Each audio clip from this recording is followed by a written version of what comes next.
Hello and welcome to ZeroPoint Energy, where there's 0 point what we talk about and just as much energy. I'm Sean. This is Jorge. And that clicking you hear in the background is my dog trying to get at my hamster. What the fuck? It took him all day to figure out that his enclosure is now on the ground. Now he just wants in. What? Doggy, stop. He's your brother. He is a mammalian animal as well. You eat those, but not right now. Holy crap, I think he's listening. Yay. Holy shit, I can talk to animals. I am the Beastmaster. Yeah, I also threw a rubber ducky at him and distracted him from it. So, God damn it. All right, fine. So, today we are watching one of the greatest movies that is true to life about possession within the Catholic Church. And it is the 1990 classic Repossessed, the true sequel to The Exorcist. Okay, I don't know all that you said, really, but no. I mean, this is not true to life at fucking all. Isn't it, though? No. It's a comedy. It's a parody. It's a lovely parody by the lovely and awesome and dearly departed Leslie Nielsen. I mean, the Catholic Church is a parody of real religion anyway, so. What? Okay, fine. You know what? Let's go this route. What do you consider a real religion? Let's hear it. None of them. They're all made up. Therefore, if there is no religion, then that means that there has to be one to prove the rule. And let that be Catholicism. Can't it be Judaism? I did not hear that. What? Why can't it be Judaism? It could be. Why can't it be Satanism? It can't be. It can't be? Why can't it be? Because Catholicism. But if you want to be a good Christian, you follow the Church of Satan.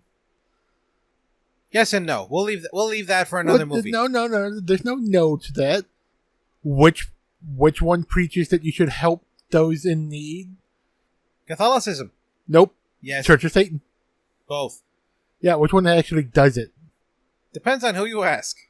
No. Which one actually does it? Depends on who you ask. It doesn't depend on who you ask. The Church of Satan actually does it. So does the Church of Catholicism. No, they don't. Yes, they do. No, they don't. Yes, they do. No, they don't. Yes, they do. The people who are a part of the church also do. Oh, you mean the people who hoard Nazi gold in the vault under the Vatican? No, I meant the faithful. Are you saying the Pope is not the faithful? The literal mouth of God? No, he's a part of the congregation of... No, what? Hold on. He's the Pontifex. He's the... What's the term? Vicar of Christ. There we go. Vicar of Christ. So he's the priest that is the one step below Christ. Yeah. So you're saying he's not faithful? So that means everybody who follows Christ can't be faithful either?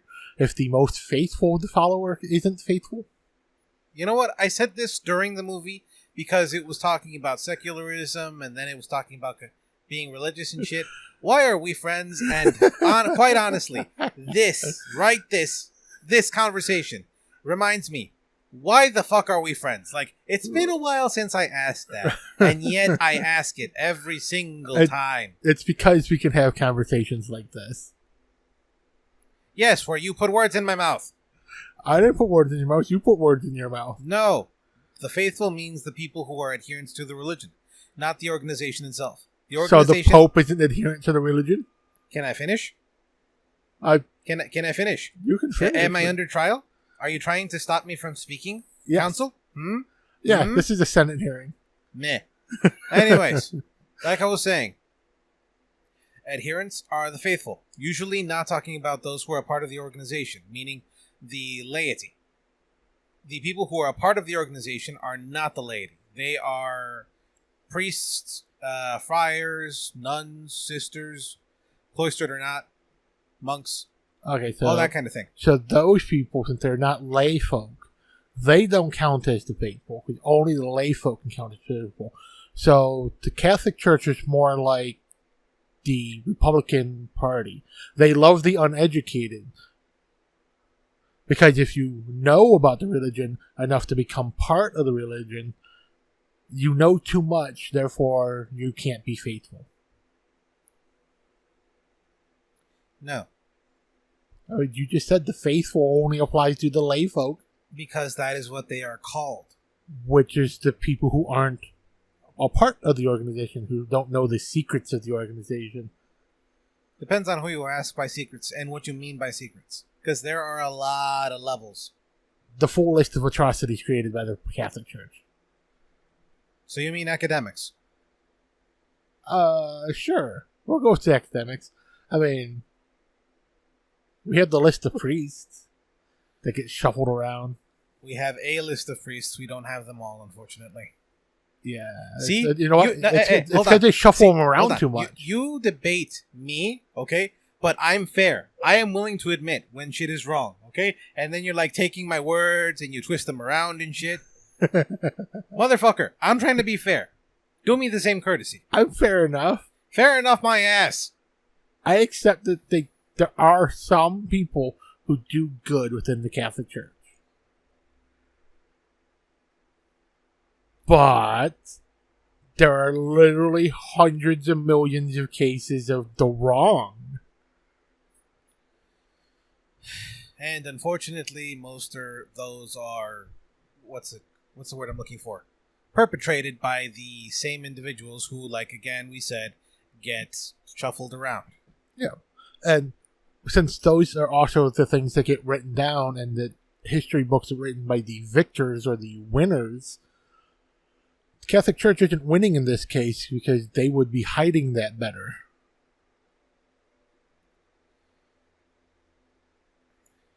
All I can say is I'm glad that it came out. It came out in the 70s, but it was quieted down. Then it came out in the 90s, but again quieted down until people kind of got fed up. And then in the 2000s, it actually was like, holy shit, we knew about this, but nobody talked about it. And then people talked about it. Oh, we've known about it since long before the 50s and 60s and 70s. We turned a blind eye to it a lot during the 40s because, hey, Nazism. Hold on. I don't remember any reports from the 40s and 50s. Oh, God, there are reports going back to the 1800s. I do not remember that. Damn.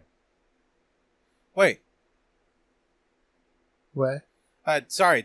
We're looking at a trailer that's playing on the computer that has the information for those who were in the original Exorcist, and it looked like the mother, something Burston, I forgot her name, was in this movie too, Repossessed. That's what it looked like for a second there.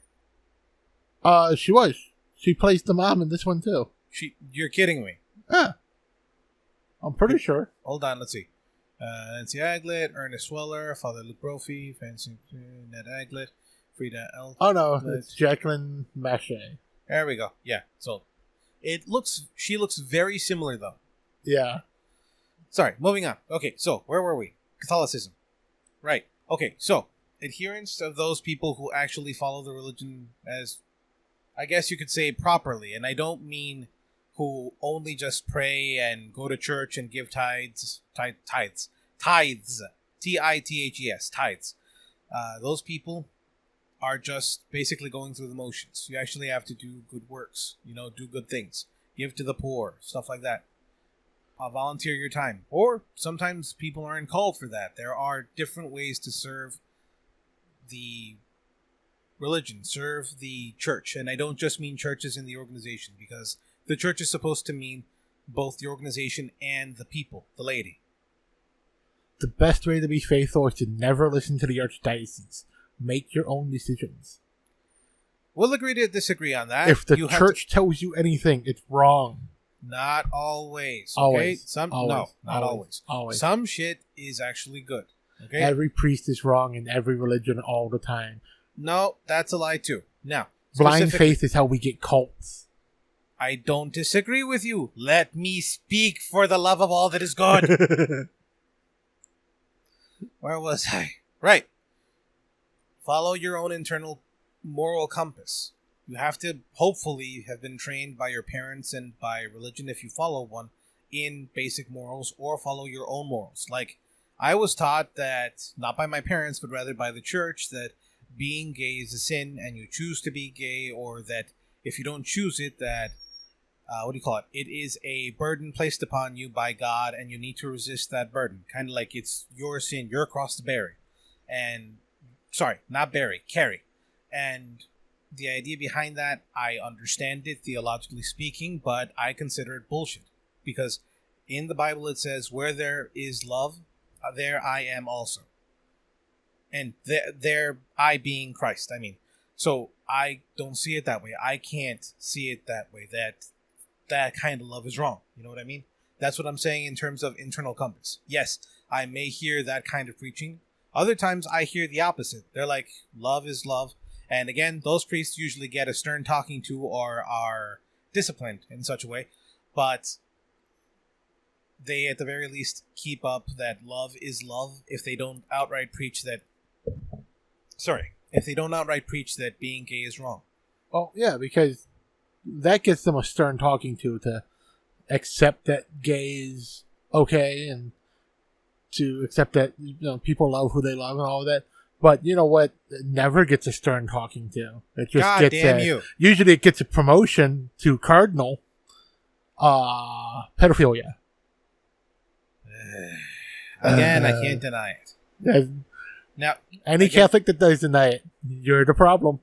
I hate you. Okay, look, point is, I don't deny it. But at the same time, every single fucking podcast, you have to bring it up. When they stop doing it, I'll stop doing it. You're secular. You don't have to stop doing it. True. But when the Catholic it was Church... a pun. It meaning sex, dumbass. But when the Catholic Church stops hiding the pedo priest and trying to hide the fact that they have so many and start doing mass... I'll settle for mass defrockings. Not one or two here or there. I want them to go into a state and just clear out the entire fucking Catholic Church of that state. Find every one of those priests in that one state and nope. Bans from church for life. Okay. Not even allowed to attend services as a lay person. Okay. I agree with you, but hear me out and I'm being serious about this. At this point, because of how... Okay, this is my own personal kind of conspiracy theory, so hear me out, okay? Because of the fact that there have been reports about it, I'm assuming that you're telling the truth with your reports with the 40s and 50s and not just making shit up. But because I trust you, okay? You're an asshole, but I trust you. And there have been reports of orgies in the Vatican and shit like that. Like actual reports, not just like, what do you call it? Rumors and shit. The people who are there telling the story. Exactly. So the idea is that and again, this is Catholic conspiracy theory, but still, there is a quote-unquote dark church or, again, classical Satan. This is a stupid way to say it, but the classical Satanism where the Satan is the devil and it's all evil and, killing babies and yes, exactly, all that stuff. Because there have been stories where that does happen with other secular people or with those who follow pagan / ritualistic beliefs where they somehow want to do something against other faiths. I've heard of it against Buddhists, against Catholicism, but the idea is that there's a dark side that does want to discredit and put stains upon the church and its name. And that has been the that has been the conspiracy theory that has been around in the church since it's at least 700 AD. And there is plenty of evidence for it, at least now. At least it seems. Maybe it's a Catholic, what's the term? Like bedtime story, fable, whatever you want to call it? Possibly. But at the same time, as I get older, honestly, it does seem like there's some merit to it, personally. I mean, every day I survive is a reminder of the horrors of the Catholic Church. Is there something you haven't told me, buddy? Well, I'm a member of a race who were horribly, horribly persecuted by them. Okay, I thought you meant okay, moving on. I'm not going to ask questions. No, I was never molested by a priest. No, I meant more along the lines of you're not old enough to have been a part of the schools, but then I'm like, Yeah, I remember you talked about your mom. I was going to say, they didn't close those schools until the 2000s. I was just never sent to one. Okay, see, that kind of shit should be told too. Like, Fuck. the last boarding school didn't get closed. Well, the best boarding school in the United States didn't get closed until well into the 90s. The last boarding school in Canada didn't get closed until, like, 2014. Jesus Christ. Nope, that's the problem. You know what I mean. Yeah. It's like, okay, technically we don't hear about any of that. We don't hear about the plantations where they bred slaves, you know. We don't talk about the really, really dark shit, which we should. We should. We really should. I mean, the darkest thing I've ever seen in terms of reality, I'm pretty sure has been in my lifetime, the genocide in Rwanda and the, what do you call it? The actual, like, walkthrough that they had on the internet of Dachau. Dachau, yeah. There was that. We've also had multiple Miramar coups. Yeah, you're right. Fuck. I can remember two of them at least. The Tiananmen Square incident was also in our lifetimes. More mine than yours, but that was in our lifetimes. We're supposed to be talking about a comedy, and you came out swinging for the Catholic Church, and we're talking about atrocities. Buddy, this is a comedy. What the fuck? The best comedies are the tragedies of life. That's why they turn them into comedies, so you can actually digest them, understand them. True, but then most people think that it's not a real thing because, they made a comedy movie about it, or they wrote a comedy about this tragedy, so it must not have been a real thing, or it must not have been as serious. Like, I can sit here and make fun of these tragedies that happen in the world, but they're still tragedies, which is why I talk about them in a serious thing, and I like to repeat them every chance I get. People should never forget. And like I said, I will stop bringing it up as often as I do when the Catholic Church finally just publicly admits it all and does something about it. And we got to go all the way up to the papacy for that. You know, get a pope who's under the age of 90. Get a young pope for a change. Okay, I would prefer... Get a pope who used to be one of those altar boys who was abused. I guarantee he starts clearing out the church. We'll bring back public executions. Public crucifixions and shit. Okay, no. That's like Inquisition level shit. Fuck no. Hey, if a priest has more than... I'll give him benefit of that. If he has more than 10 credible allegations against him, he deserves to be publicly crucified. That's... think of it. You're going to say that's going too far. I'm saying minimum 10 credible, which means there has to be some verifiable proof that it happened.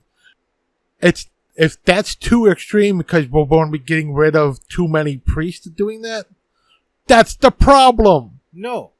Okay. I'm going to be as clear as I can about this, okay? Public execution. No. That is a very bad thing. Okay. We'll just do crucifixion then. If they die, they die. Let me finish. Okay? Public execution. No. The 10, 10 credible allegations against a priest. Now, that depends on, one, what do you mean by credible? Are we talking pictures? Are we talking like a rape kit from like 1970 something or whatever that shows DNA evidence of the priest? You know, shit like that. That depends, because I've heard credible mean you were there at the same time and there is a story where you were with this kid alone, okay? And then turns out that girl had said something about the priest because she had a crush on him and then didn't like that he spurned her advances, okay? No, I mean the pictures and stuff, because there are a lot of pictures. I'll agree with that. Fine. Now, hear me out. Lastly, okay? Getting rid of the priests, who effing cares? And I'm being completely serious. There are multiple churches, god damn it, churches around the world that currently have no priest or one priest going amongst all of them right now because there is a priest shortage. Okay? This will exacerbate that. That's fine. Because so many of them are hiding. Hold on. that would exacerbate that, which I agree with, because if they are doing this kind of thing, they shouldn't have the cloth. They shouldn't be a member of the church, okay? If you need a holy man to go talk to be faithful to your religion is stupid. That's neither here nor there. I'm still finishing this one point. Now, if nobody should want public execution, nor should they want the inhumanity of a crucifixion, okay? You don't need Christ and the Passion of the Christ or whatever to show you exactly what happened. We literally have detailed reports from different doctors around the world saying, yeah, this is credible. This is how somebody would die. This is how much pain they would have. This is why this is fucked up and should not be done. Now, hold on. Should they be dead and should it be in prison or something like that? Yes. Should they see the light of day? No. Okay, so we'll switch from crucifixion and execution to public self-flagellation. You get 10 lashes for every credible allegation. So minimum is 10, so therefore 100 lashes. Hold on. I am against the public death, okay? You want them to die? Fine. I am completely fine with that. I'm just talking about the publicness. It needs to be public. It needs to be out and transparent and out in the open. Everybody should know this priest's name. They should see the face so they can public. They can just see that man in public and like, haha, you're a pedophile. Okay. I want them punished. We already put sex offenders on a registry where they have to go door to door to their neighbor's house and say, hi, yeah, I'm a sex offender and I live in your neighborhood. And we have a website of things where we can go find these people's addresses with their pictures. So if we do that for regular people, why don't we do that for priests? I don't disagree. You're not letting me finish.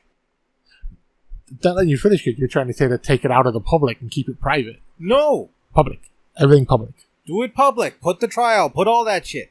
But you cannot kill somebody in public. I didn't say kill them. I said, we'll eliminate the execution. We'll eliminate crucifixion. Self-flagellation. Honestly, if you die after smacking yourself 100 times with a whip, you smacking yourself with one, you're a pussy. Or maybe that's the problem with priests, much like congressmen and senators, are all in their 90s and have been doing this shit since the 40s. Ooh. Like I was saying, no public executions. We don't even televise them anymore. Like I said, no executions. We won't do executions. We don't do anything public like that. It should be, though. We have, lethal injection. We have the electric chair. We have, what was the last one? Firing squad is still a valid option in most states. There we go, firing squad, yeah. So do that, but you don't do it in public. There's a reason we don't do that shit in public anymore. Okay? Think about the PC culture that we have now. If anybody sees that, they will literally be spending years in therapy. That's why you make it a pay-per-view. Jesus Christ! Hey, okay, you know what? He was publicly crucified. Is you saying something that is good enough for your savior isn't good enough for the rest of your church? That's hypocritical of your own faithfulness. Okay, let me turn that around on you. Do you think they deserve to die the death of the Savior? Yes. Even St. Peter literally said, you know what? I'm not worthy enough to do this. Let me just go upside down, do that, go for it, and then, yeah, I'll die. Yeah. Yes, he did. I said, yeah. I thought you said, yeah. Fine. Look, my point is, it's not about the method of death. It's about the brutality of it. Okay, like I said, we'll get rid of the execution part. Okay, you're not understanding. Self-flagellation used to be a big part of the church. It still is in Opus Dei. Then, why can't they do it on a stage? Because it's about... Okay, I'm not even going to get into the Opus Dei shit. I'm just going to say specifically that self-flagellation, religiously speaking, quote-unquote, makes sense. But secularly speaking, doesn't. Why? Because of how we have advanced. What's it called? People are against the death penalty. We've done no advancing because we still believe in religion. That's your one man's opinion. And you hate humanity anyways. It's more than one man's opinion, though. Like, there's a lot of people who believe... There's a lot of people who believe in God over science. That means they have made no progress in the entire history of humanity. That's a lie. Everyone who believes that science is wrong and God is right always deserve the worst things. We're not... Hold on. You're jumping all over the place and choosing, okay? I'm speaking specifically from a Christian Catholic background. You're literally going all over the place. Catholics are not fundamentalists. Other Christians are. They're creationists and all that jazz. They were for a while. Like, it wasn't until Frankie became Pope that they even believed science was a thing. That is a lie. Pope John Paul II believed in science and fulfilled it in various books of his. As did, what was the name before him? Hold on. Okay. Fuck it. I forgot the name, but there were a bunch of basic writings. Science, why wasn't it taught in most Catholic schools? What are you talking about? So, my example is that there's someone I know in my personal life who went to Catholic school for elementary school, high school, even college. Okay? So, all of their education has been very Catholic-based. I had to explain the phases of the moon to them. This is a person in their mid-30s that I had to explain why the fuck the moon changes shape. This person is a woman who I had to explain her own anatomy to her about her genitalia and explain what the fuck a period is. The whole science of female menstruation. I'm a man. I should not know as much about that as I do. What I do because I've just had a lot of women in my life. But to go through your entire education guided by the Catholic Church and not know basic human anatomy, not know the basics of how sex works, not know the basics of how the moon changes, why stars twinkle, why the sky is blue instead of clear, why the sun comes up on the side of the planet it comes up on. Basic shit that I learned in first or second grade going to public school that this person didn't learn in an entire elementary through college education that was guided by the Catholic Church. So yeah, the Catholic Church doesn't teach you science. The Catholic Church doesn't teach you shit. Okay, now for my rebuttal. Yes, it does. But it depends on who you learn from. And I'm being completely serious here, okay? There are... I don't know what to call it inside the church. Sects, there are ideas, there are people in the Catholic Church who are very, very conservative, and I both mean politically as well as ideologically, that hold to the older ideas, not of creationism, not of fundamentalism, but rather, if you know less, you're more faithful. Okay? Which actually was a tenet at some point. I forgot when exactly. But it's bullshit, okay? There are even people who still believe and actually actively teach that when it's not supposed to be doctrine anymore. The idea is to maintain a certain level of humility. But at the same time, you cannot be a modern human and not be informed about this stuff. I agree with you, that was bullshit. Now, in terms of sex education, honestly, it kind of makes sense. But again, I was taught certain things. Maybe not about female anatomy as much. That was my own curiosity at the time. Now, luckily in my life, I specifically had Jesuits, okay? Sorry. I had priests who specifically prized education.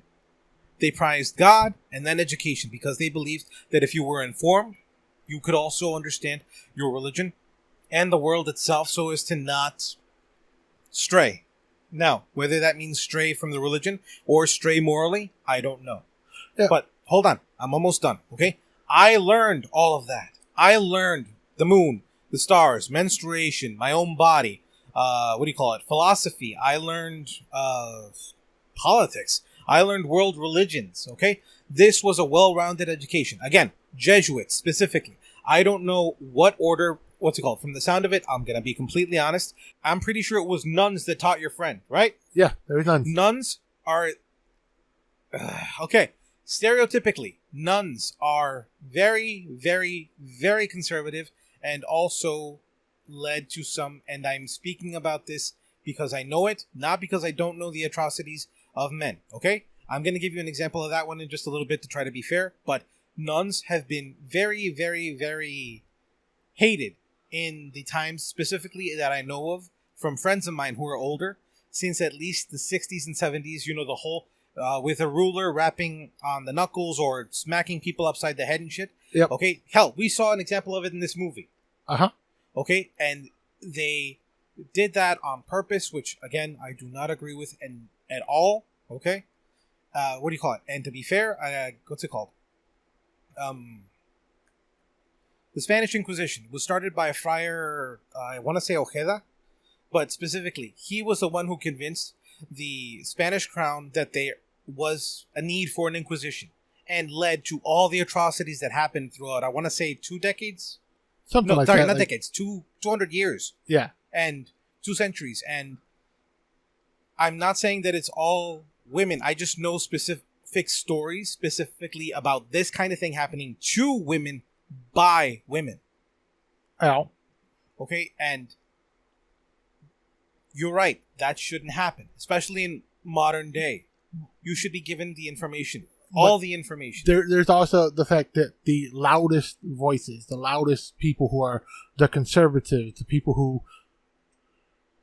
believe that, you know, the church is always right and God should have a place in everyone's life and all that stuff, that we should bring God back into the classroom and all that.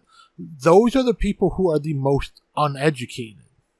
Those are the people, those loud voices are the ones who are, well, why does this happen? Well, because God. Yeah, but why? Well, because God. Why is the sky blue? Because God painted it blue one day. Why do clouds exist? Because God likes soft things. That's heaven. Okay, to be fair, that is literally just about the start of every single religion ever. Why this? Why that? Because some being has the power to manipulate said But stuff. then when you show them the actual science of, no, this is why it did exist. Well, that's just nonsense. God did it. Okay. Christian science is bullshit. Okay, there is only one aspect of Christian science I can defend, and I'm being serious, okay? People who have enough quote-unquote belief, or whatever you want to call it, actually can manifest in their bodies miracles to cure different diseases. Okay, there are people who have cured themselves of cancer. There have been people who have cured themselves of, I forgot, it was some kind of heart condition. I forgot what it was called. That I will agree with. There's lots of proven accounts of people who manifest within themselves because of positive attitude and good thoughts and so themselves to being physically better of an ailment, at least putting themselves in the remission from cancer and things like that. They don't cure it, they don't remove the cancer, they just put themselves in the remission. So there is some proof that we can document it, even scientists and other medical professionals who don't follow the Christian doctrine have proof that this is a thing. But that's one aspect. These are the same people who, we just went through a global plague. These are the people who are like, well, no, because God doesn't want you to put vaccines in your body. God will protect you. It's all the vaccination you need. You should pray more.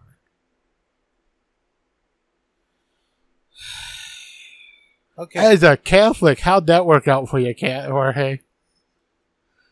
First of all, the Catholic Church does not preach that. And if there are those who preach that, then they are conservative idiots. And I'm being completely serious. Okay? What do you call it? God, helps all those who help themselves. No. That's not Christian doctrine, but at the same time, it is a Christian ideal. By that I mean it's not in the Bible, it's not written anywhere, but it is talked about. It is part of tradition. Okay? If you want to make $1 million, no, there's no such thing as prosperity gospel or whatever it's called nowadays. The idea is work. Do the work. Yes, there's luck involved in there. Or family, family money or whatever you want to call it. Or start your own church. Yeah, that too.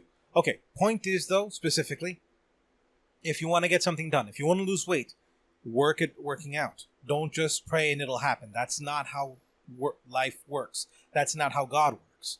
Miracles are specifically when God chooses. You can't ask for a miracle and expect it. It's not about you having not prayed enough. It's not about you having... having not done enough. It's about God's choice, and sometimes he chooses not to. Why? We don't know. And speaking of God's choices, he chose to have us watch this wonderful movie. Now, you motherfucker. Now you want to actually do this shit. Really? Yes. Now you want to talk about this. The fuck is wrong with you? After all this serious fucking discussion. Hold on. You know what? How much time have we done on this? How like much an time? hour. 40 fucking minutes! You evil fuck!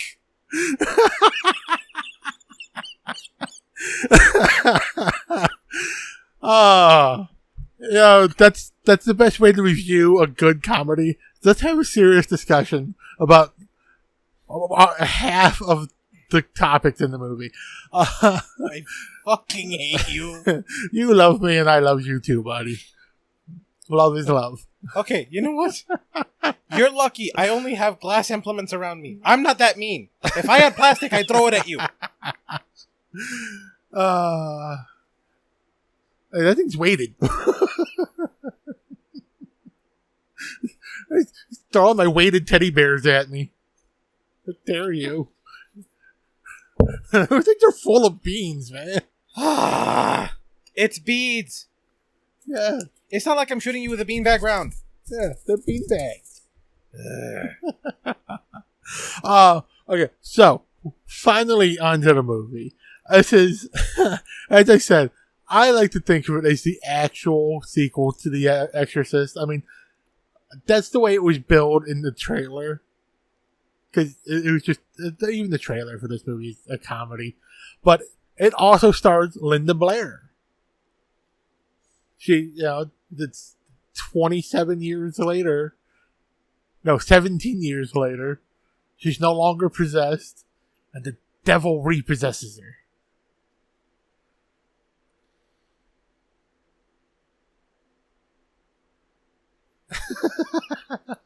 What? I got Jorge stunned speechless by my rapid change of topics. I want to hit you with something not so heavy, but enough to leave an indent. My head has enough dents in it. I've got a lot of concussions in my life. I'm not talking about hurting your head, just a couple of chest wounds. I've got chest wounds. I've got my stab. I'm not trying to stab you. And I'm just saying, I already have chest wounds. You could do with a couple more. Always trying to put more holes in me. No, bruises. Okay? I'm not bloodthirsty, though sometimes you try me. Yeesh.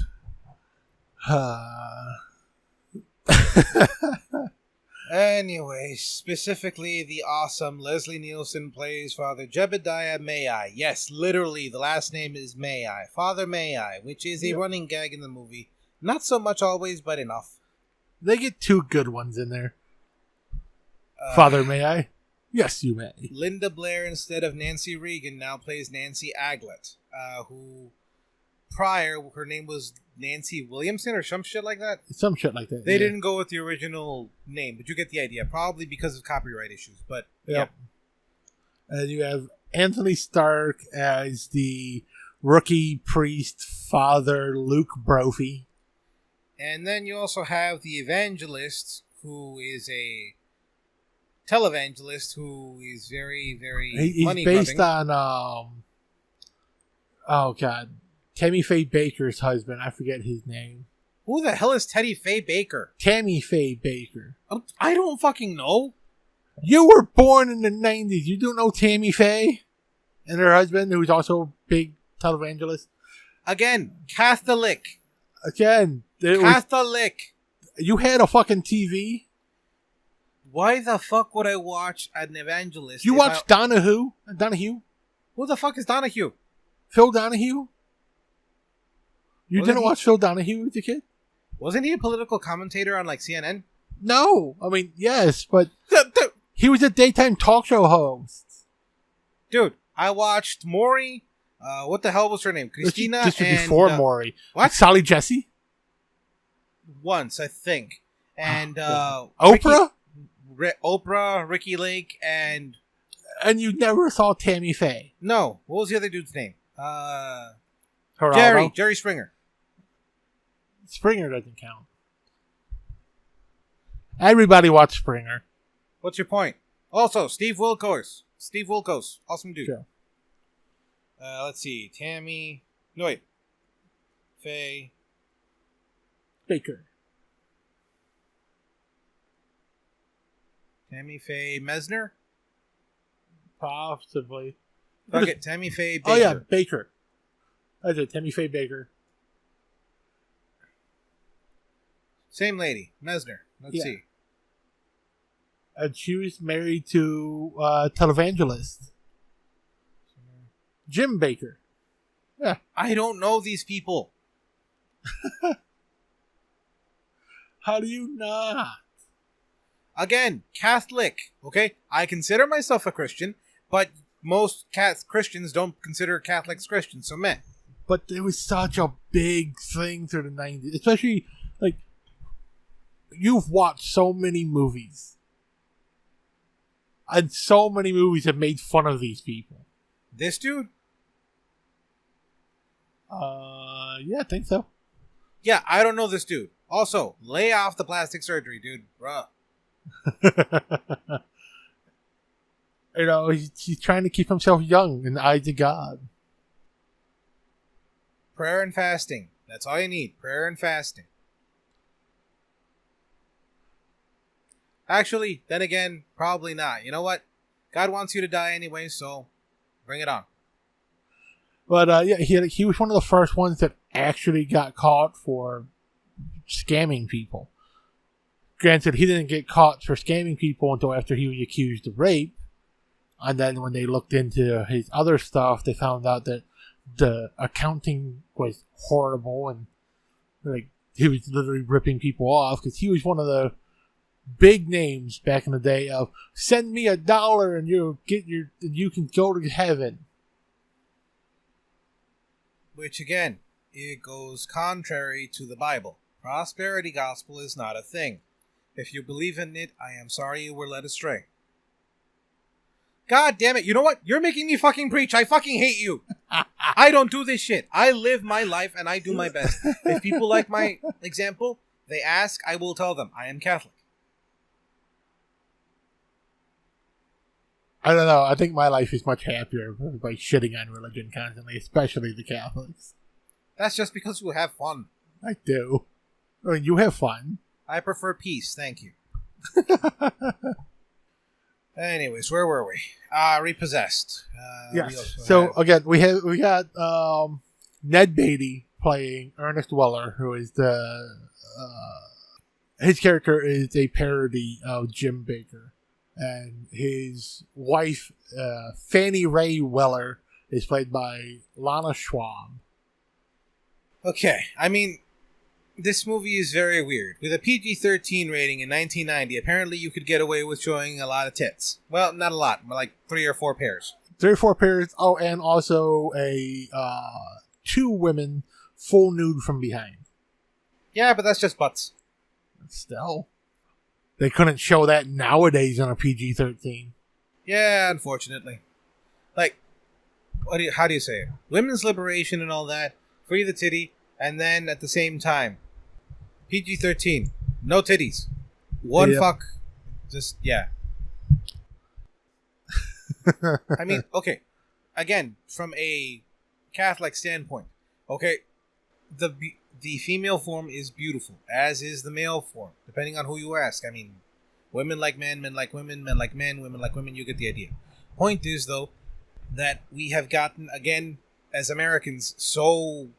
What's the word I'm looking for? So Puritan, I guess? A bit. A bit? I mean, it's almost like the church has started to rule our lives. Not the Catholic one. This is the U.S. Oh no, the American Catholic Church is pretty puritanical too. I don't disagree. I'm just saying they don't really have a hand in TV and shit. Don't they? Not really. The ones who do most of that shit are televangelists. The only times the Catholics are on TV are the celebrity priests, who the last one I remember got married and left the Catholic Church. I believe he became a Methodist preacher. And the other time was when local churches actually pay for runtime or ask the TV station to donate an hour of time so that they can preach the gospel, or do a service, a worship, a mass on TV for those who can't go to. True. The Catholics have gone more into streaming than TV. The fuck are you talking about? The Sunday service from the Vatican is live streamed. Now it is. It used to be on cable. Yeah. I remember there are because there's it's literally called the Catholic Channel. There are a lot of Catholic channels. No, this was the name of the channel, the Catholic Channel. Ah, okay. And every Sunday, live video coverage of the Pope giving Mass at the Vatican. Yeah, but that's usually in Italian.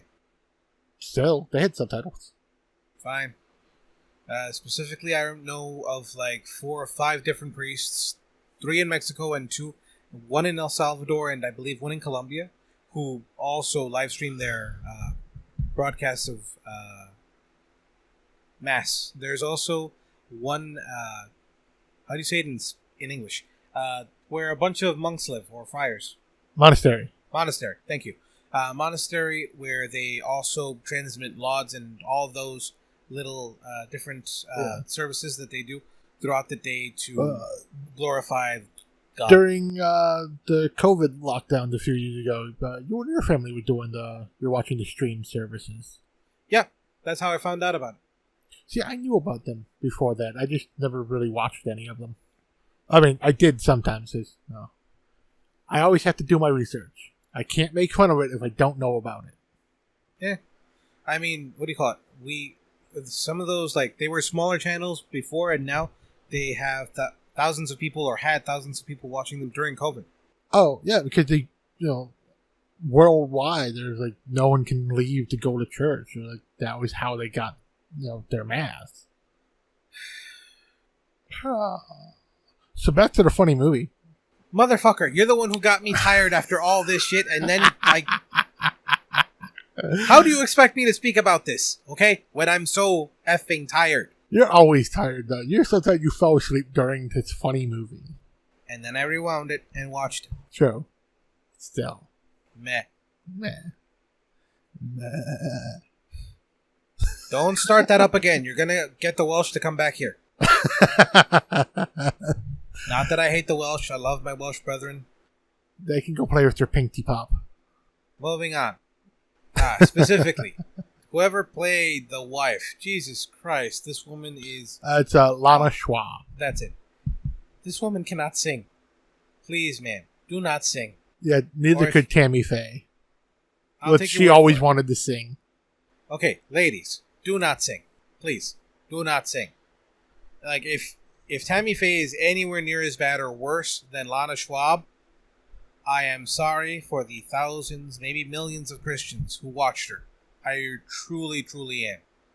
Well, just think of it as the super big, over-the-top, Southern Belle type turns of speech and makeup and hair. Basically, Dolly Parton, if she had no talent, that was Tammy Faye Baker. And that's what Lana Schwab is pretending to be in this movie. Just to ask, because now I'm actually curious. Yeah. Down to the tits? What? Down to the tits? Not quite that big. But still, okay. Plastic surgery all over the place for Christians. Good to know. Because only the pretty people are in heaven. No. Moving on. Specifically, we have Nancy Aglet grown up and having a wonderful family, 2 kids that are bad at acting because they hadn't taken acting lessons yet. Also, little shits. And they said, Mom, we don't want this stuff. And somehow the spirit of the devil entered Nancy again through the TV, Because which is TV is evil. Stop Yeah. watching TV, people. moving on. So, enters her body, and then stuff ensues, and one specific gag in the movie that keeps recurring, they said, yeah, she has PMS. And I mean, she does. It's projectile meat soup. it's pea soup, buddy. Split pea soup has ham. No, it's not. Split pea soup has ham in it. Let's look this up. Split pea soup. Yes, I'm looking it up. Right, you put ham in split pea soup. People who don't are monsters. We're talking about you, vegans. Okay, split pea soup recipe from all recipes. See? Ham. Right in the picture, it's got ham. Fine then. Don't even need to look at the recipe. There's ham in that soup. Split pea soup with ham. May contain some turkey. I mean, turkey ham is actually pretty good. Depends on who makes it, but eh. Never buy budig. Too much salt. Way too much salt. But it's good. But if you don't have the money for it, buy budig, put it in some soup. Don't add any more salt because it'll be enough for the stock. You know, it's good for a dip, too. My family, for Christmas time, used to do a dip with it where it's cream cheese, some budig corned beef, or just beef, and jalapeno. And that's it. You just put all that together in a bowl, mixy, and then eat with chips. First of all, I'm glad you know better now. Oh, I never liked it with the jalapenos. I don't mind it with just meat and the cream cheese. I'm glad you know better now. No, Why? that's not how you make a dip. I don't know. I was raised by a bunch of dumb Catholics. Liar. You were raised by one Catholic, like 3 or 4 Lutherans, I think you said, and like 2 Baptists, and a Methodist. and 1 Methodist, yes. Yep. And I think you said 1... No. Did you ever mention Pentecostal? I swear you said Pentecostal I've once. been to a Pentecostal church, but That's no right. Pentecostals in my family. Okay, fine. Because again, I do my research for religion. I've experienced them all. Have you been to a Buddhist service? Yeah, Did you understand it? not a fucking all. God damn you. I Okay. barely understand the Latin for the Catholic ones. How old are you? The Catholic Church stopped doing like active Latin masses, for the most part, in like 1962, 63. Oh no, they're still out there. They're still out there, but like they're rare. The last one I know of in Chicago, at least, is at St. John Cantius. I don't know. The ones I went to, they still did it in Latin. All They right, didn't fine. do it in full Latin, but they did the opening prayer, and they always did the Our Father in Latin. Pater noster qui es in cielo. Okay, moving on. Right. The only thing I can think of to call is the opening prayer. That's what What it's they- called, the opening prayer. Okay. Because, yeah, it's that quick prayer that starts Mass that often takes like 20 fucking minutes. Okay, I don't know where the heck you went to Mass, but Jesus. Yeah, the Roman Catholics. I'm a Roman Catholic. Yeah, you're the weird old school Roman Catholics. Like, I've been to your church. I mean, it was for a funeral. That's always sad circumstances to have to go to a church, but yeah, you guys had the long ceremonies. Yep. Which is why I'm surprised you didn't have the 20-minute opening prayer in all Latin. Nope. What's it called? The priest that literally drones in the slowest cadence possible. We did have Latin Mass a couple of times, but it wasn't like set for like 7 a.m. or anything. It wasn't on the schedule actively. It was every once in a while. Oh, yeah, see, at the church that my grandmother went to, St. Rene in Chicago. And I don't think they do it anymore, but they used to do first Mass of the day, which was like 8 a.m. Latin. At least the opening prayer and the Our Father. And the closing prayer. Then the rest of the service is in English. But then the afternoon Mass, the one that was at like 2? Yeah, I think it was 2. That one was in all English. There's no Latin in that one at all. Yeah, some people don't like the Novus Ordo, something like that. New Order Mass, which Yeah. is in vernacular. Some people just prefer the original Latin. And if you've never seen a Latin Mass, I recommend seeing it. It's a wonder. Not like a, what do you call it? Holy shit, he's levitating. No. I mean, it's actually a really beautiful Mass. But moving on. Also, if anyone knows the Clown Mass, you know it's not good. My God, is it not good. But moving on. Catholic weddings are also really, really long. That one also depends on culture. Okay, true. Because I'll admit, I have been to 3 different Catholic weddings. One took damn near 6 hours. That was my cousin. One was pretty much an in and out service. It was a pretty quick one. And that was, when Vic got married. His wife's Catholic. Mm-hmm. That one wasn't a super long, drawn out ceremony. It was long enough, but not enough to get fidgety and antsy and stuff. Okay. I've been to a Catholic wedding where in Mexico it was about almost 2 hours, where literally the wife and husband had to be kneeling in front of the altar. Yeah, that was the super long one that I went to with my cousin. Mm-hmm. And then when we went to California last summer with my girlfriend to her cousin's wedding, they had one of the 2.5, 3 hour weddings. And yeah, that service was so goddamn long. I had to get up and walk out. I sat through a good chunk of it, but it started getting, nope, I gotta go out. Like, one part of it was because my dad tried to call me and I had to return his call because he knew I was going to be in California for the weekend, and he still called me, so I figured it's something important. So I stepped out for the phone call, but then when I came back, I'm like, no, I can't.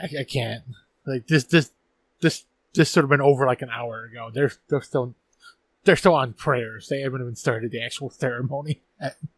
You disrespectful bastard. At least I quietly stepped off to the side, went outside. And I'll give you that. Fine. I didn't interrupt coming back in. I'm like, I started my way back in, and like, yeah, no, I'm just going to go sit outside. That's where I got those pretty pictures by the fountain. As you saw the pictures I put on Facebook. That nice fountain when we were in California. Yeah, that's right in front of the church. Wow. That's why there's nobody around it, and I was able to kind of do what I wanted because everybody was in the church for the ceremony. Okay. If I ever get married, I'm making sure it's long as hell, and you're going to be my best man just to be standing there with me. Don't threaten me with a good time. I will have fun. I'm going to have my little brothers with, like, BB guns to shoot you should you get up to shit. I'm going to come in full devil horns. And wear a Slipknot mask. Yeah, they're going to have a lot of fun shooting you. Moving on, specifically. I could get the little kids involved. Okay, sorry. Moving on. That's neither here nor there. Moving on, specifically. Oh, said so many Catholics in their life. I hate you. Specifically, this movie has what supposedly is Satan inside the girl. Again, movie parody, Satan, but whatever. She doesn't do the voice as well as she did when she was a kid or in the other actual sequels to The Exorcist. But she had fun with it. It was interesting. Also, one specific bit I loved was when she said, when they told her man was created in the image and something else. Oh, man was created in God's image. That's it. Then explain Pee Wee Herman. Yeah, I would actually love that joke so much. No, I actually love. It's actually right at the beginning of the movie when he comes out of the Father Mayer comes out of the bedroom and the exorcism is over. And he just hears Satan's voice just yell out, "May I?" And he falls down the stairs. And it's like a 5-minute scene of him falling down this super long staircase. But when they show the staircase, it's short. Where he falls down normally. Then they show him going head first, fucking pulling himself down with his hands. Then bouncing out his butt down each stair. Then literally cartwheeling and shit. Like every different way you could fall down a flight of stairs. They recorded him falling down a flight of stairs. Yeah, it was very weird. It's like, yeah, those stairs are not that long. No, it's like maybe 10 stairs total, but he fell down about 200. It was a good bit. I liked it. This movie has a lot of good, stupid bits. Also, a young, very... What's the word I'm looking for here? Sexily dressed lady showing off her legs to Father May-I as he's giving the... Oh, yeah, she's literally credited as bimbo student. Yeah, he's giving... literally pulling her skirt up a bit, and she's showing her thighs, she's showing the fact that she's wearing fishnets and stuff. Father May goes, young lady, can you pull your dress down a little bit? Okay, Father. And she pulls the top of it down, exposing her breast. Yep. Which were very nice. Yes. Pretty babies. Besides that, though, specifically, the fact that they came up with that bit, I don't think I ever could have come up with that. That was awesome. Like, just from a comedic standpoint, that was hilarious. Like, pull your dress down. Okay, Father. And then... No, I actually know it's quite a while after that, but the nerdy student, Father, I gotta know, did you adhere strictly to your vow of sobriety? Like, yes, my son, but in my case, it was by choice. Yep.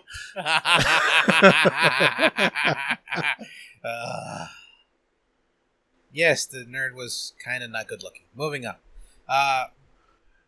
And the pea suit gang. Like, I love that they brought back the projectile pea suit from the first Exorcist, where they even had the prosthetic head that rotates on the shoulder, and just the high pressure hose just spraying this green gunk out at people.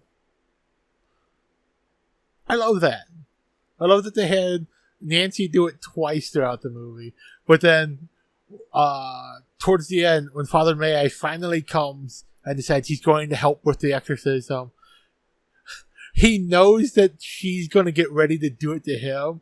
So right before that, we see him gearing up for it by putting raw eggs, a can of pea soup, and some Alka-Seltzer in a blender, blending it up and chugging it down. So that when he gets to her, he projectile vomits pea soup over her instead of her doing it to him. He goes, yeah, how do you like it? Yeah. Okay. Now, specifically, one thing I have to correct on this movie, I know it's probably made to be simpler or something like that, or maybe they didn't know, but the bishop of every diocese is the official exorcist of each diocese in Catholicism, which this is based off of, but every priest has to ask permission from the bishop to do an exorcism after they've checked everything and seen like it's not mental illness and such.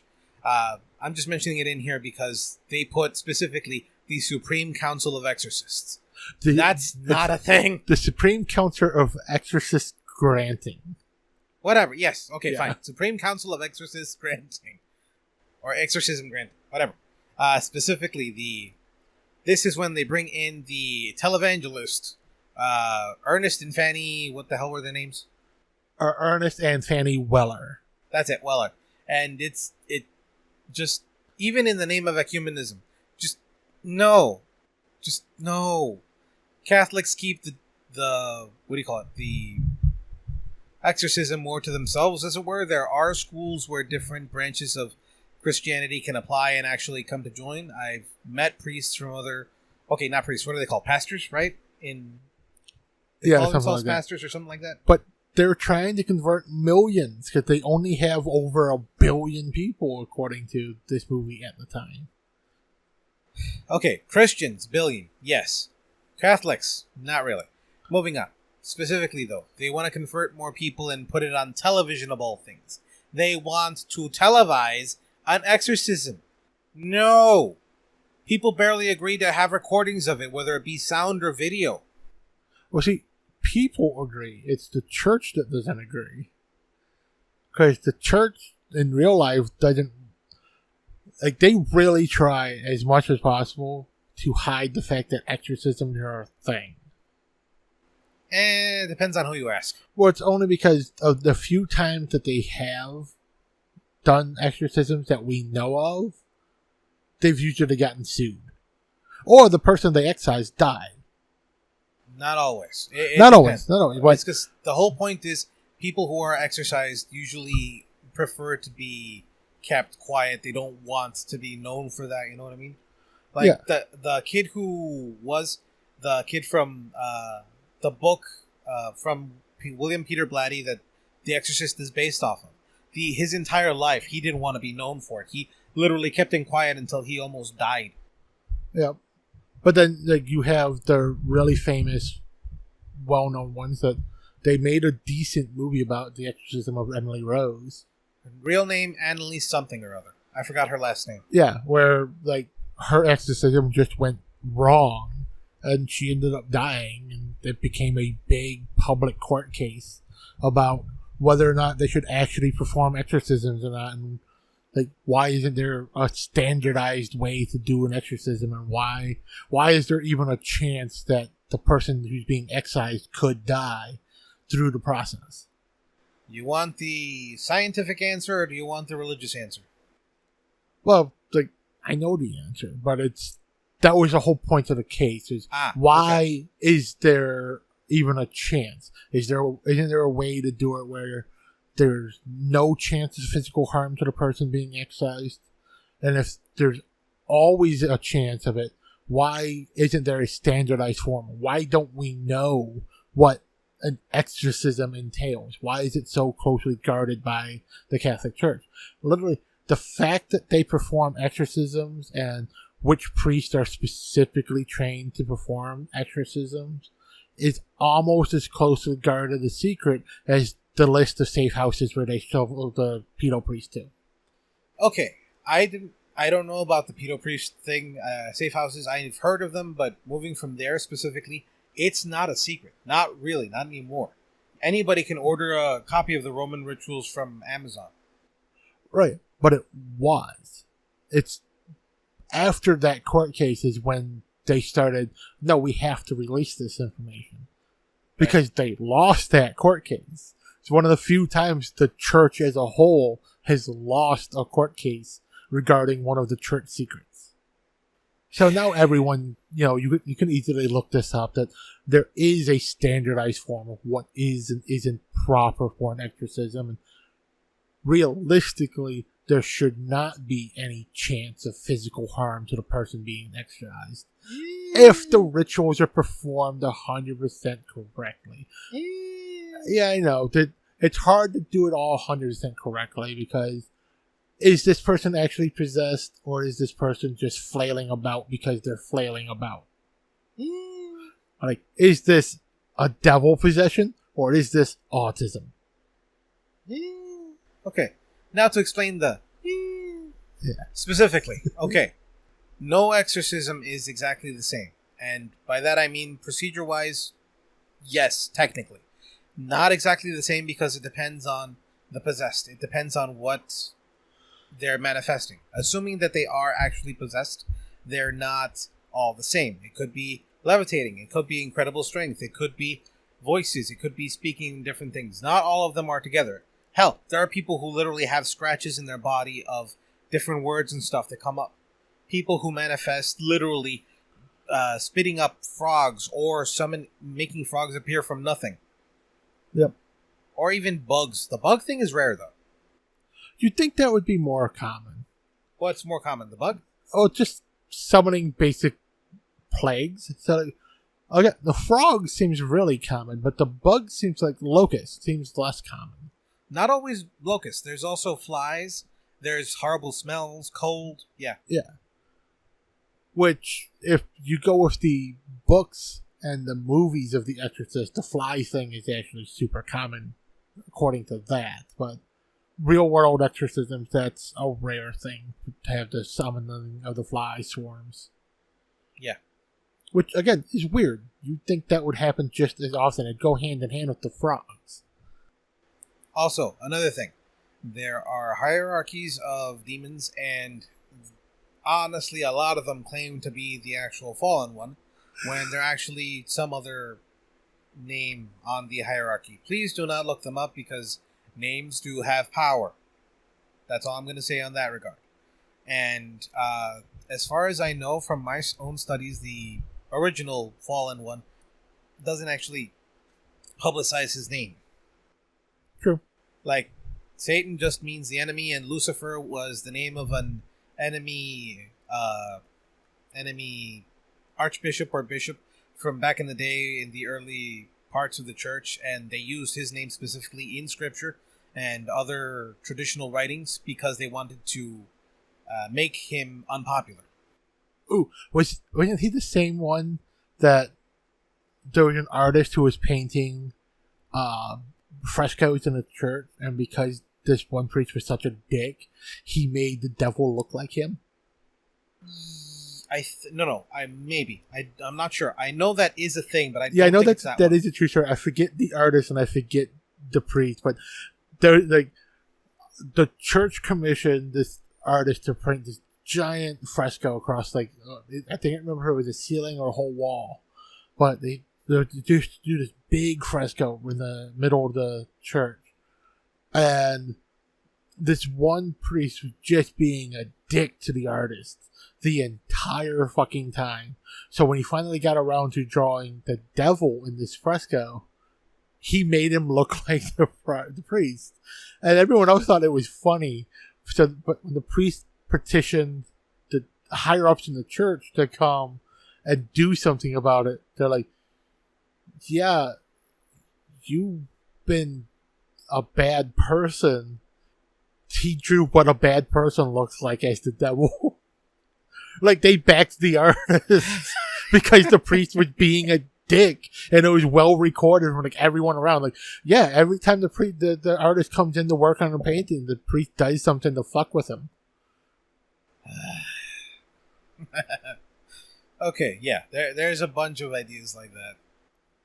And then we have the fact that Jesus looks like the son of the mobster pope. There is actually no direct evidence. I finally looked up that. You keep saying it, but there is actually no direct evidence. Also, there are a lot of paintings by different, by different artists that look basically the same in terms of, like, yeah, this is what somebody looked like back in the day.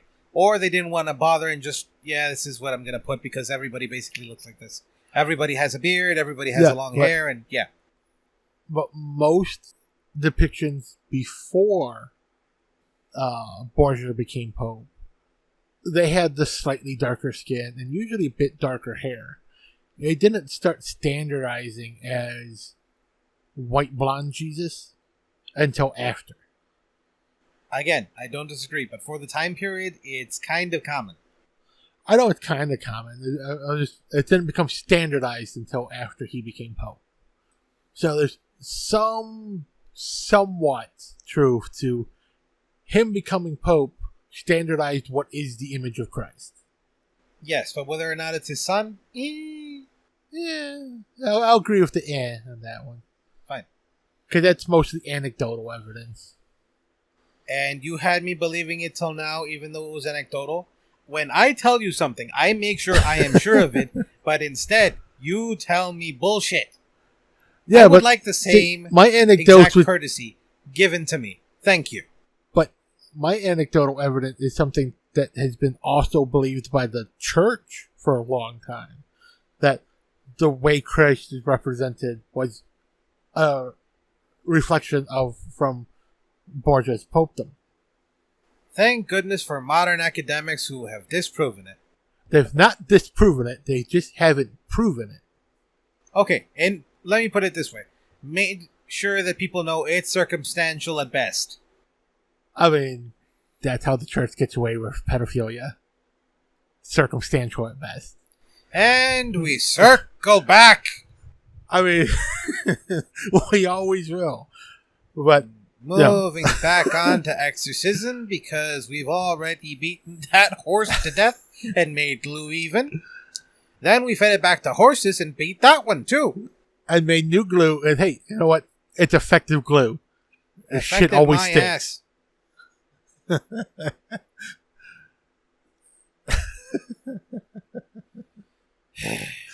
So, anyways, since the exorcism is being televised, the devil sees this as the perfect opportunity. Like, yes, the church agreed to it as a chance to convert millions to Catholicism. But what the devil saw it as was the perfect chance to convert millions at a time to being possessed. Not really sainted. She wasn't trying to possess all of them. It's just make them lose their faith in the church. Like, actually believe that the devil is real. The devil is real, at least in so far as this movie. I'm not going to get into that one. We are not getting into the possibility the devil is not real. I mean, that's for another podcast. No, don't even. The greatest thing the devil ever did was convince people it wasn't real. I just told you not to go there. I know, but... You don't even believe in the devil. I don't. I mean, I believe in the Church of Satan. Jesus Christ. Okay. Oh, and it's the Parody church that turned into one of the greatest churches ever. I won't say greatest church ever. I will say they are a good church. Specifically the...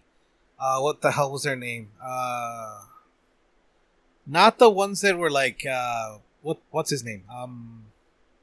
Crowley. That's it. Not Crowley. No, those are the...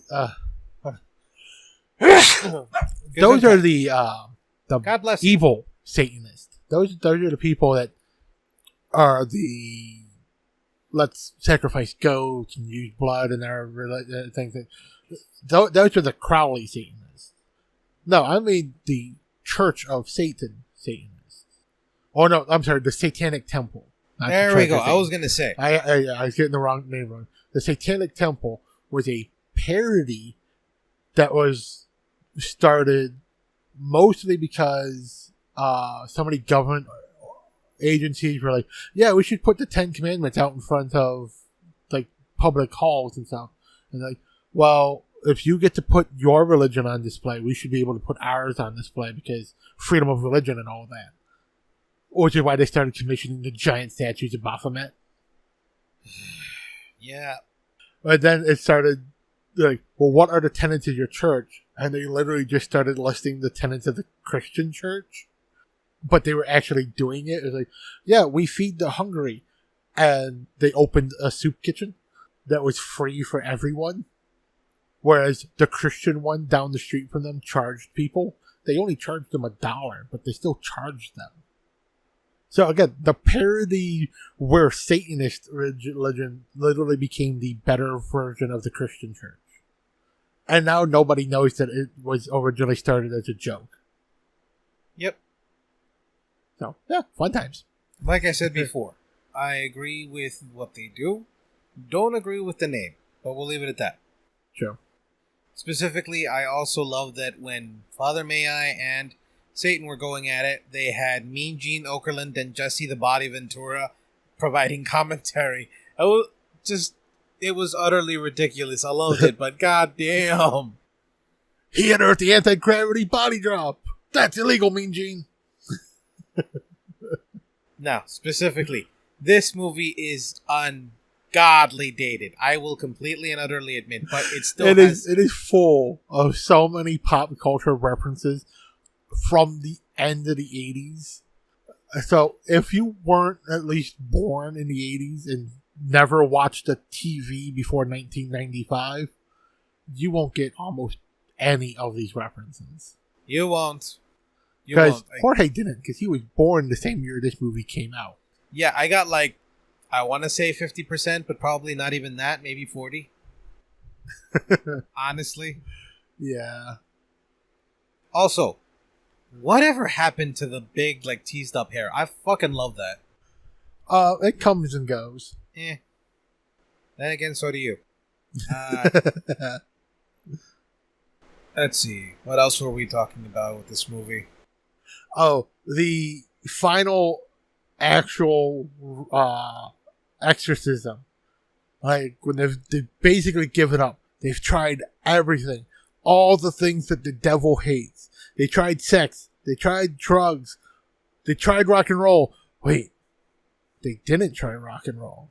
Okay, now, to be fair, specifically, the devil hates worship songs, the devil hates prayer, the devil hates, the Eucharist. The devil, again, speaking as a Catholic and stuff, but specifically, rock and roll has a history of, devil horns and, praising the evil one and all that jazz, okay? So, come on!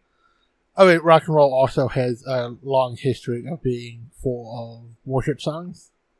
Elvis doesn't count. I mean, he was one of the first. But even rock and roll has been part of gospel for a long time. Remember, what we know as rock and roll that started with Elvis was him stealing black music. No. I meant more along the lines of when he sang Onward Christian Soldiers or something like that. Yeah. Like, it was still his style. It wasn't like You Ain't Nothing But a Hound Dog. It was still Onward Christian Soldiers, but it wasn't rock necessarily. It was worship, but it wasn't. Rock wasn't accepted in the church, more or less, like, and I mean general Christian church, until I want to say at least 1965, maybe later. Yeah, but before that, they were using like the instrumentation and stuff of gospel music in the black churches. True. So, electric guitars, the drums, what we know as rock and roll was the backing tracks to gospel. Like, the great example is the band that's playing in Blues Brothers with the choir.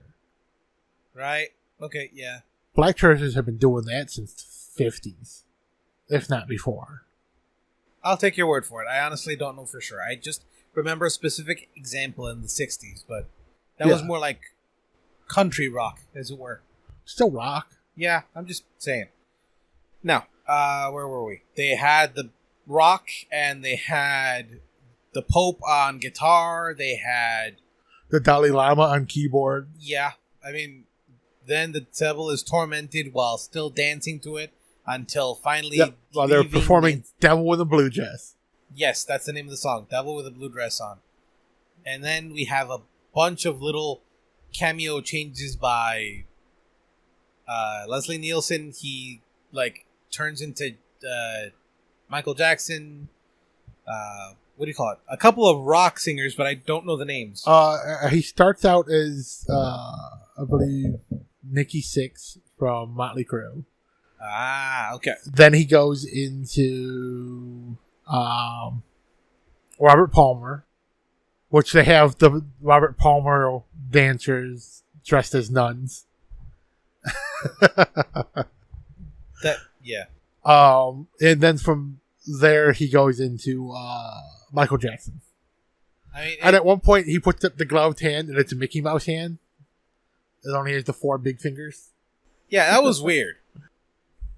Don't touch me there, Goofy. Moving on. Jesus. Okay. Then the devil is finally driven from Nancy's body, and the devil says, "I'll be back." And yeah. And you get the pan to camera from Father Brody, Father May I, and Nancy. Oh, shit. Yep. It was fun times. Like, it's not a long movie. It's a short one. It's fun. I mean, yeah, like you said, it's dated as fuck. This movie came out in 1990. It's all 80s references. So, for you youngins in the crowd, you're not going to understand shit about this movie. For those of us in our mid to late 30s, early 40s, and older, this is just going to be a fun nostalgia trip. Honestly, I think movies nowadays, like even from back in the day, they should have little cheat sheets to say, this joke, it references this that happened. This joke references this that happened. Like, okay, like an example. When Bugs Bunny used to say Nimrod as an insult, it was the name of a king in the Bible. Okay? It wasn't supposed to mean stupid, but now it does. Because of Bugs Bunny. Yep. Shit like that. Yeah, it's fun. That's why, but I okay, as a, not tribute, how do I say it? No. As a way to catalog different things for our descendants, I think there should be an active effort to catalog the different jokes or whatever is referenced in the movie to explain what happened. I mean, there should. That's basically what, there is a website that technically does that. It's the trope tracker. You can literally put in any movie or any TV show, and it will give you a list of all the tropes that are in that movie.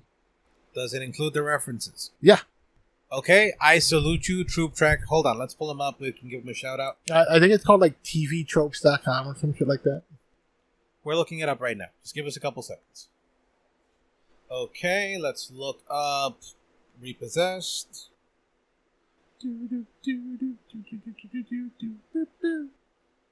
Okay, is this it? Yep. Okay, golly. Okay, we got Repossessed. Okay, Adam Westing, Linda Blair manages to outwest Adam West. Yep. The Exorcist. Okay, emergency trope with Robert Fuller appearing as Dr. Hackett, a parody of his Dr. Brackett role. Okay, yeah, fine. This is exactly what I was talking about. Okay, whoever this website belongs to, tvtropes.com or .org, sorry, tvtropes.org. You are doing the Lord's work or at least history's work, and I salute you. And they also they do books, they do TV shows. There's another site similar to this that does the anime tropes specifically. Really? Yeah. So you can get a list of all the tropes that are in different anime shows and movies. Buddy, why the hell have you been holding out on me? Goddamn. I thought you knew about this. How the fuck do you think I know so much about the tropes and stuff that are in movies? I literally had to do the research. Okay? I mean, I do the research too, but there's a website that did most of it for me. That's the whole point. Okay? I had to look up different shit. It's also on tvtropes.org. Okay, perfect. One place. But seriously, okay? You motherfucker, you've been holding out on me. Okay? The fuck is wrong with you, you bastard? It's not my fault. My Google food is better than yours. I stumbled across this website fucking 12 years ago. Ladies and gentlemen, thank God I'm a Catholic, because I swear, at this point, I'm going to throw something glass at him. Turn the other cheek and forgive me. How about you turn the other cheek? I'll just throw it at your ass. It'll have a soft landing.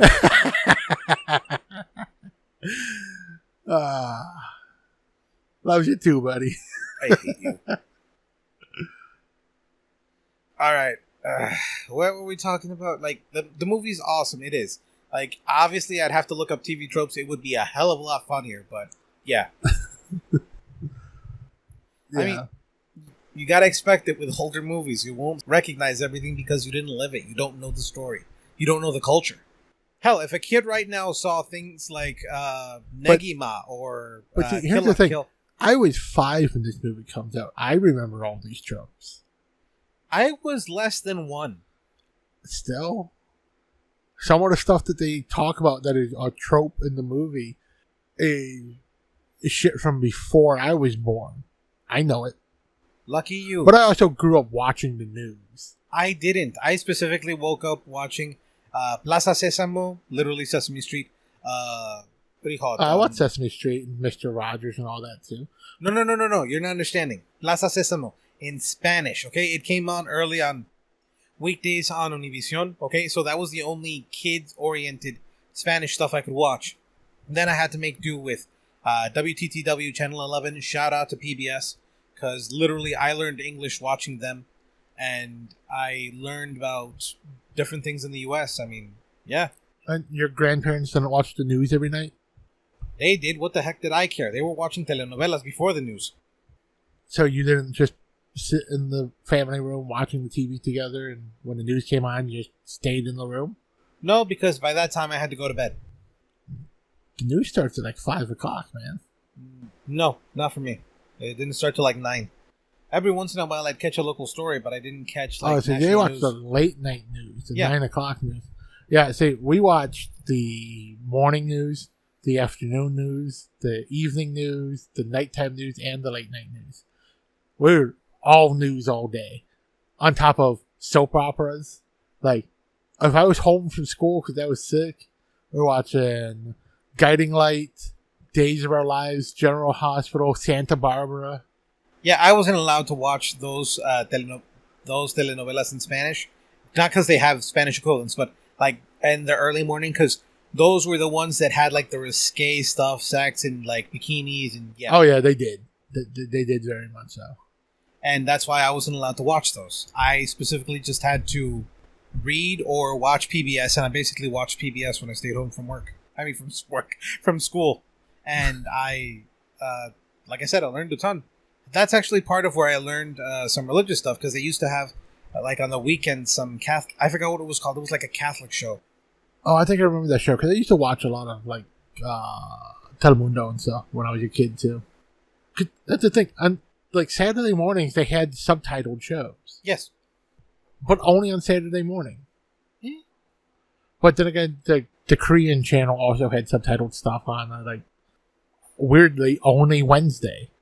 Yeah, I don't know why. But actually, no, not always. There were specific, like there were hours of certain programming. shows that were, like, certain times a day you had the subtitled things, and certain shows were always subtitled, but, like, Wednesday was, like, the day where the whole channel was subtitled all day. Yeah, okay, but keep in mind, I was a kid. Okay, I would watch different things on TV, and I thought, okay, this is English. I'm starting to understand this. And then I'd find the Korean channel. I'm like, this is an entirely new language. Fuck. Oh, and then the Bollywood movies that would play on Sundays. I love those. Yeah, I used to watch those too. What's it called? And I love Bollywood singing. Some people call it noise. No, it's beautiful, beautiful singing. Yeah. Finally, he has his own moment. Oh, I always have moments. Usually it's when you're talking. The hell it is. You love what I say. You know you agree with it. Just kidding. No. True. You find it interesting at the very least. I do. Because that's how you learn things. You listen to other people's opinions. Yeah. I mean, I try to differentiate between my own opinions and, like, what is doctrine specifically because, again, I like religion. I like studying. But... I like studying it, too. Yeah, for different reasons. Fuck you. I still like studying it. I put a lot of time and research into my my knowledge of especially Catholicism. I need water. I'm going to be like the power of Christ compels you and then throw the bottle at you. You missed. But I don't have someone sitting next to me to get splashed in my place. That was another gag in the movie. Yeah, that was hilarious too. It's like, you fiend. What? I have no control at all. I was talking to her. But it came from over there. It came from up there. I didn't do it. Like, I'm sensing a theme. Okay, I think we're pretty much done here. Let's see the grand total of time. Like 3 hours. An hour and a half. No, only an hour and a half. Not bad. An hour 40 minutes around there. Woohoo! We got it to a normal amount of time per change. How is an hour 40 minutes a normal amount of time? Because after editing, it'll be closer to an hour. An hour 12 probably, but yeah. Probably. Just, how do I don't know. Are we done? I think we're done. This was fun. The movie we watched was Repossessed. It's worth watching if you can find it. I'm not sure if it's available on any of the streaming sites. We actually went out and bought the DVD. Hooray to Jorge for finding it online and buying it. Specifically, I couldn't find it for streaming, just included in the subscription. I had to find it specifically. You would have to, like, rent it from Prime or from YouTube, whatever, or buy the DVD. Specifically, myself, I don't know if you agree, but I always push for getting physical media. Always get physical media. Because that way you actually own it. Otherwise, if they decide to take it off the marketplace, let's say on YouTube or on Amazon, you won't own it anymore because your license is up. Yeah, I have a preference to physical media too. Now, specifically myself, I am trying to completely back up all my physical media so that I always have access to it. That makes sense. I think eventually, since you've been doing so good at that, I might start giving you my DVD collection, buy a hard drive, and have you do that for me. All right. But I think that's the end of this episode. Watch the movies you can find it. It is available on YouTube, not for free. You do have to pay to rent it. You can find it on Prime, again, for paid rental. Or you can find it pretty easily on Amazon to just buy the DVD. And I don't think it cost that much. How much was that, Jorge? It was like $7-8. Yeah, so under $10, maybe a little over 10 if you don't have a Prime account. Honestly, free shipping. Honestly, like, if you do have a Prime account or you know someone who does who can order it for you, might as well just buy the disc. You'll have to wait a little bit to watch it, but it'll be cheaper because to rent it is like $10. Yeah, and if you don't have a Prime account, if you buy the DVD for $7, it's going to cost you 10 or 11 with the shipping anyways. So, find a friend with a Prime account who doesn't mind buying it for you. You just give them $10. You get the idea. All right. Thank you for listening to us rant, everybody. I hope you had fun. I had fun for sure. Goodbye. Good night. Happy motoring. Really? I assume some people listen to us in their cars. So, happy motoring. All right, everybody. Have fun. Keep the faith. Bye-bye.